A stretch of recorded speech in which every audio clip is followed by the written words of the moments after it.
descends not from above, but is earthly, sensual, and devilish. For where envying and strife is, there is confusion and every evil work.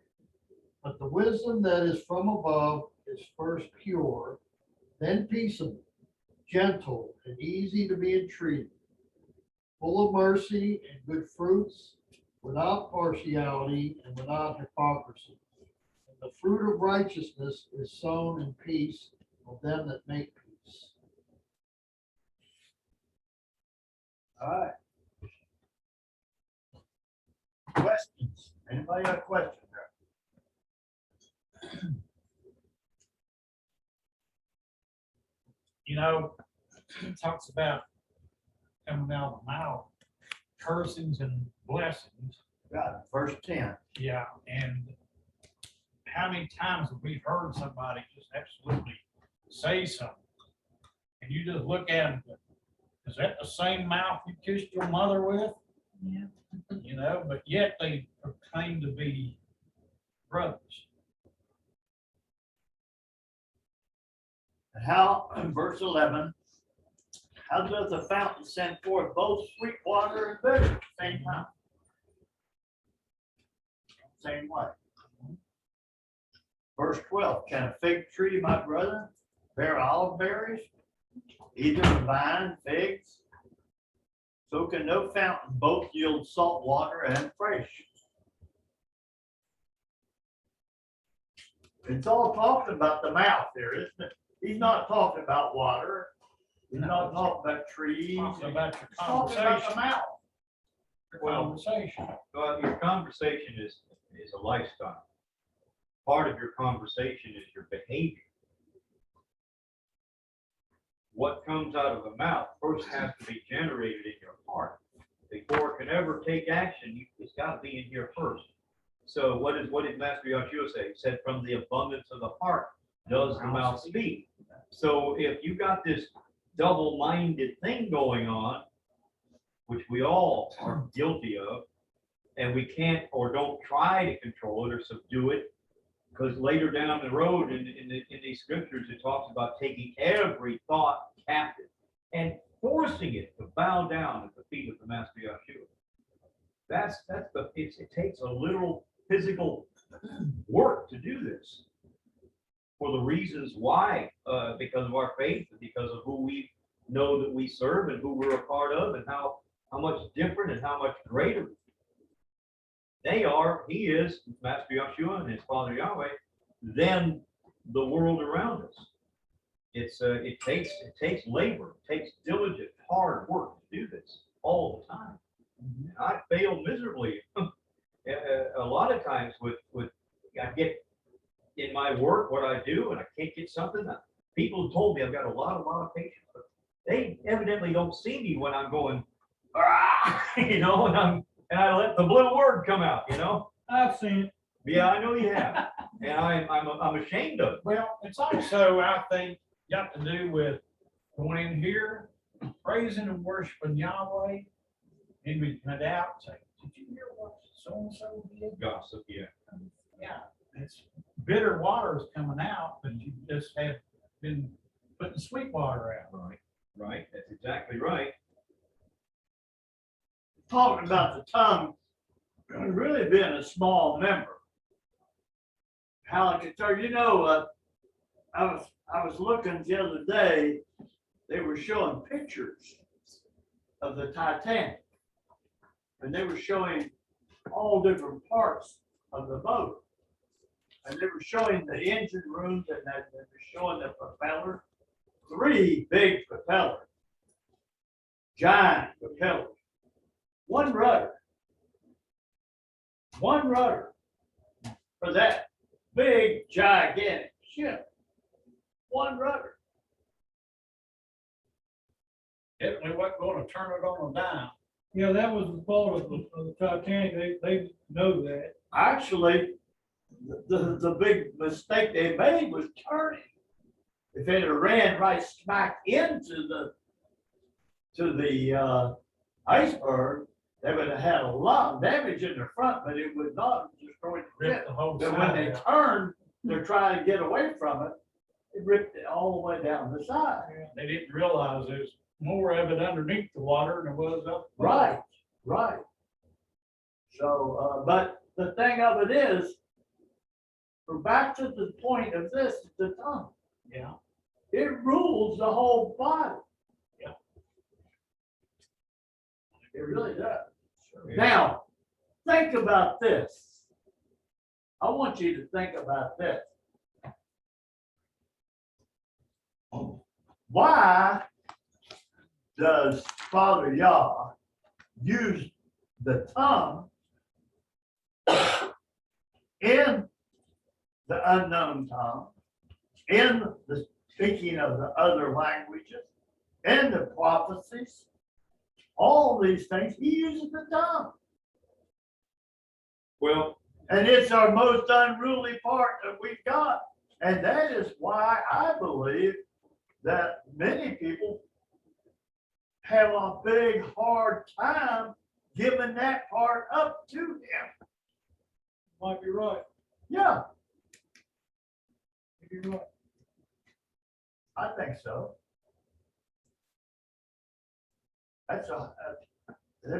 You might get them to give up any other part of their body, but give up their tongue to him and let him take over and control it. That's what I'm talking about.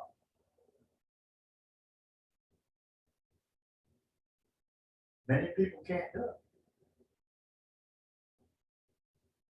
I think it's an important thing to think about.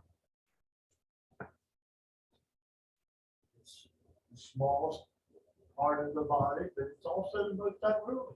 It's troublemaker. And it's probably why he uses that one to control us. where it says easy to be entreated, that means easy to be complied with. It also speaks of if you have bitter envying and strife in your hearts, then don't boast and don't lie against the truth, because this type of wisdom doesn't descend from above, not from the heavenly realm, but is in verse 15, and 14 and 15, 16. But this type of wisdom does not descend from above, but it's earthly, it's sensual, it is demonic, or it's demon-like. For where envying and strife is, that saint, there is also confusion and every hurtful work. People get hurt by what's said and what's done with that kind of wisdom. Verse 7 and 8. Submit yourself therefore to Elohim. Resist the devil, and he will flee from you. Where are you Where at? are you at? Oh, you're in Verse seven. chapter 4. Chapter 4. Oh, I skipped over it. Well, what were we at? What We're in chapter 3. 3? Chapter 3? Yeah. All right, so I did. I got into it. That's next week. You pulled a Danny. That's next week. You know, Yeah, the way you talk to people, I've heard it said, you know, if you say something harmful or hurtful to a person, you can't take it back. True. They say it's like trying to put toothpaste back in the tube. You know, once it's out there, it's out. Yeah. So we really need to be mindful of hurting people. That's why silence is golden. Yeah. It really is. If you can teach yourself, I have striven many times to teach myself just to be quiet, just to be silent. Don't say anything. It's hard to do. It's incredibly hard to do. me too. That little old tongue sure do a lot of damage. It can kill a person. Well, and there's going to come a time when the Master Yahshua returns, when he, with his words, will kill people. That's in prophecy in Isaiah. But I think that the tongue can actually kill spiritually. Yeah. It can hurt some people so deep that, you know, they never come I pray Yahweh's Verse 16. mercy. Which For chapter? where it 16 in envy and strife is, there is confusion and every evil work. That word evil there is hurtful. It hurts people.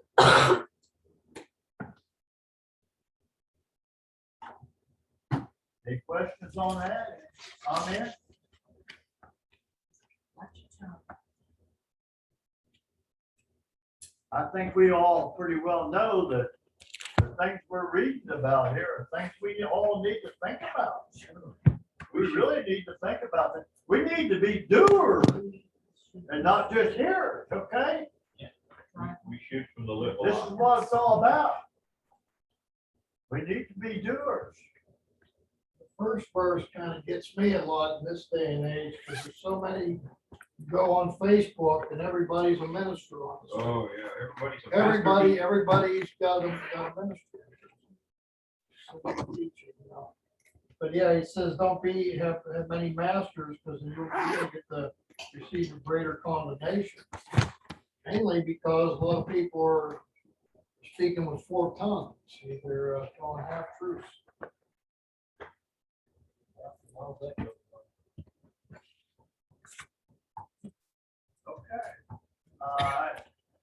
You have anything to say about this tonight? Anything in the meeting? Barbara, anything at all about the meetings that really come home to you? I just love James. So to speak. Every time we can meet it every year, every week, and I would still get something about it. And it shows me that I'm on the right track, because these things about my tongue and my attitude and all, I'm crying out to our Father for help. Because I don't wanna be like that. I don't wanna be the way I am. I want to be only this. Serve and do his will. Evelyn, anything come out to you, especially here tonight, that you really helped you?